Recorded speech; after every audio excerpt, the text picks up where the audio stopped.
Finally, Zowie has updated their ZA series mice, and now I have a ZA13-C in hand that I've been able to use for the past couple of days. I have been super excited for this mouse. This has been my personal most anticipated release since before Zowie announced their C series refresh. It always seemed like such an interesting shape to me. It seemed like the design could combine so many aspects that I really enjoy about other mouse shapes, all into one concise package. And of course, it promised that Zowie quality that we all know and love. So now that I've had it for a few days and I've been able to put a little bit of time on it, I can say that it's been a pretty interesting experience and not quite what I expected. It certainly does feel good so far, and I have had some incredible moments. But the shape is so unique that I am certainly having some growing pains. And I want to document some of those in this initial impressions video right here. Alright, let's get into it. Right off the bat, the first thing I need to talk about is the build quality, because I actually have an issue in this regard, which is extremely uncharacteristic of Zowie mice. Normally their mice are completely solid. I have 4 other mice in their C series specifically, and none of them have any issues with build quality whatsoever, and they're easily some of the most solid, most well-built mice I have ever used. But on my copy of the ZA13-C, I actually have a little bit of flex on this thumb side here. It feels like this very outer layer of plastic is not fully attached to the shell, and when I apply a little bit of downward force, I can feel it flexing into the rest of the mouse and hitting up against the inside shell. You could actually hear it flexing and hitting something on the inside. This is super disappointing because this mouse no longer lives up to Zowie's reputation. Usually you can expect to spend $70 but still get your money's worth, because of how high quality and incredibly well built these mice are. But now that it has this one fault, it starts to bring their premium reputation into question. And now that $70 price tag is a little bit harder to swallow. However, I will say that this issue does not affect me in game, and it probably won't end up RMAing my copy. I do have to apply quite a bit of force to the side panel in order to actually feel this flex, and in my normal grip it's totally fine, and I've never actually noticed it in game whatsoever. It is still super annoying though, because I tend to have this tick where I scratch my thumb against the side of the mouse, and when I do start to fidget like this, I do feel quite a bit of flex. But still though, not that big of an issue. More so than anything else, I am just disappointed, because this is not the Zowie I know and love. But really, beside this one minor issue, the rest of the mouse is super high quality. Nowhere else on the shell is there any flex, and it feels very high quality. His Zowie plastic especially feels quite premium. And of course, just like with the rest of the C-series mice, I really enjoy this coating. It is rubberized, so oils and dirt pick up very easily, and the mouse does look quite dirty. But as a trade-off, this mouse does feel highly grippy, and it does work very well with my sweaty hands. I have no issues with slipperiness, and these C-series coatings have never done me wrong. The side buttons as well also feel very good. They are much lighter than Zowie's other offerings, and there is still a pretty good amount of tactility, and they have done a good job to reduce pre- and post-travel as much as possible. So overall, I do actually feel that they stepped up in this regard, and these are actually very good side buttons. They're well placed and well shaped as well. They have this really nice curve that helps follow the shape of your thumb, and overall makes both buttons far more accessible. And the cable as well, just like with the rest of the Zowie C-series, is fine. I have been using a wireless mouse almost exclusively for the past couple of weeks, so I do definitely notice this cable far more than I normally do. Honestly, I have no actual issues and I don't feel it affecting me in-game at all. As long as you have good cable management and can avoid some of this floppiness, you should not have any issues with this cable, and you should still be able to perform quite well. I also gave their Skates Type B a shot when I tried out this mouse, and these honestly feel a lot better than I was expecting. I am certainly a speed freak when it comes to aftermarket skates, and these do definitely get the low friction experience that I'd want. Of course, their classic black stock V are actually pretty solid. They are still smooth and feel pretty decent across a variety of surfaces, but I just always had the personal issue of them feeling a little slow and a little sluggish. But these Skates Type B definitely offer lower friction and feel much better to me personally. And for only $5, they are a great value. I actually might make a short video dedicated to just talking about these skates, because I do feel that they are a little bit slept on, and when you can include them with the purchase of a Zowie mouse, I think that it does actually make the entire package a higher value all around. The scroll wheel as well, also super solid. It is definitely still a Zowie scroll wheel, so you have extremely defined steps that are very tactile. It isn't exactly the most crisp, and I still do prefer the EC2C's implementation of this wheel, but I still think that this is super solid because I like these highly tactile, very well defined scrolls. They are still super loud, of course, so I know that will bother some people, but I am used to Vaxi wheels, which are even louder, so this is not an issue for me personally at all. Now finally, the clicks. These are the shining part about this mouse. They are very easily my favorite Zowie clicks. The actuation force is quite light, for reference even lighter than the S2C, but not quite as light as the OG S2. This helps them feel very quick and very responsive. The moment you apply force, you get instant actuation, and they are quite snappy. This light actuation force is super key to these connected shell designs, because if you start to get too heavy, they become very unsatisfying and overall pretty mushy. This was an issue on the FK2C, where these clicks are so hard it feels like you have to slam them down, and it completely removes everything that may otherwise be satisfying about the clicks. Tensioning and implementation is absolute key, and the ZA13-C nailed it. They still aren't quite as good as Vaxi clicks for me because the post-travel is not as tightly tensioned. But honestly, in terms of overall feel, these are pretty damn close for me. And I do think that they pretty easily take the second place for my favorite clicks overall. I really wish that they moved to a split shell design in the future, because they have these light clicks with a nice smooth tactility down so well that if they started to separate the design a la Vaxi, I feel that they could pretty easily have some of the best clicks on the market, period. Alright, now onto the most interesting part about this mouse, which is of course the unique shape. Overall, I would say that this shape feels pretty good, but it is so unique that it does feel kinda weird.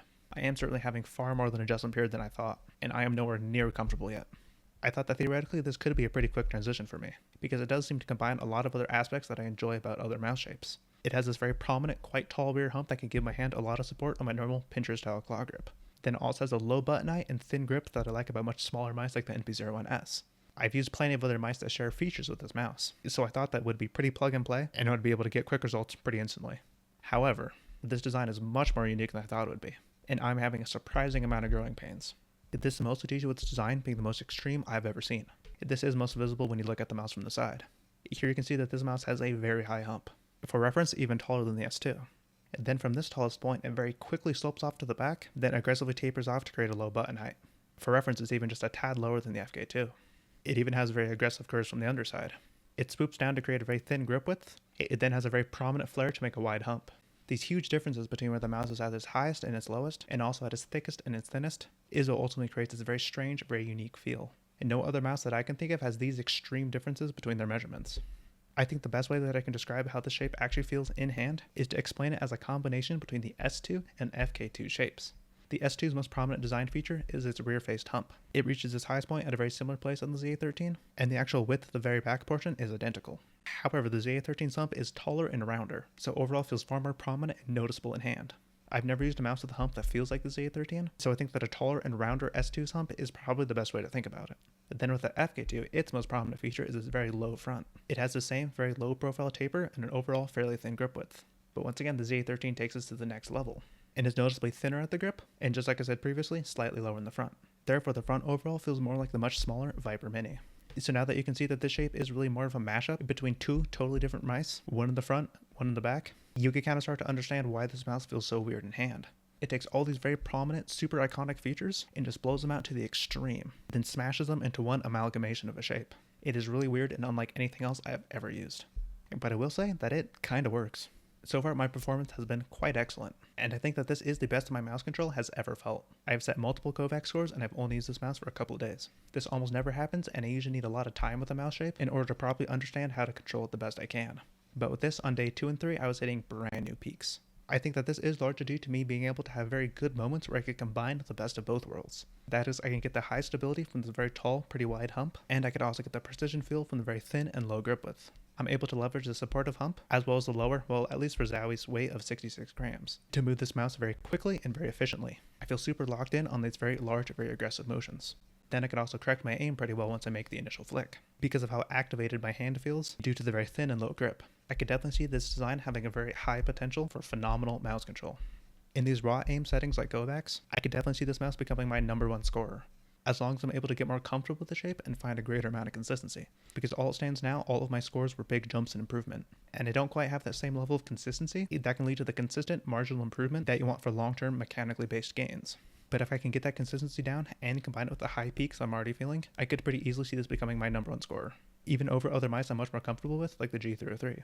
However, this crazy performance I'm feeling is so far limited to only aim trainers, and in-game I feel super shaky on this mouse. To me, in-game, it feels like these two design elements of the very thin and low front, as well as the big, bulbous back, are in direct opposition to each other. And instead of working together like they do in aim trainers, I feel that they hurt each other's success. Instead of this hump giving me a great amount of stability and support, I feel that instead it restricts the range of motion that I have on these inner hand movements. Yet this thin and low front makes me want to almost fingertip this mouse in game, but I can't actually do this because the hump is so wide and so tall that it ends up hitting in the middle of my hand and overall greatly restricting my movement, and just feels unnecessarily clunky. Then with this thin and low front, instead of giving me a great feeling of precision, I feel that it instead makes the mouse a little bit less comfortable, and overall causes a little bit of shakiness during these large swipes. The overall much taller and wider front of something like the S2 just feels so much more cozy and consistent for these large angle aiming. So far my in-game experience has always felt like I'm fighting against the shape.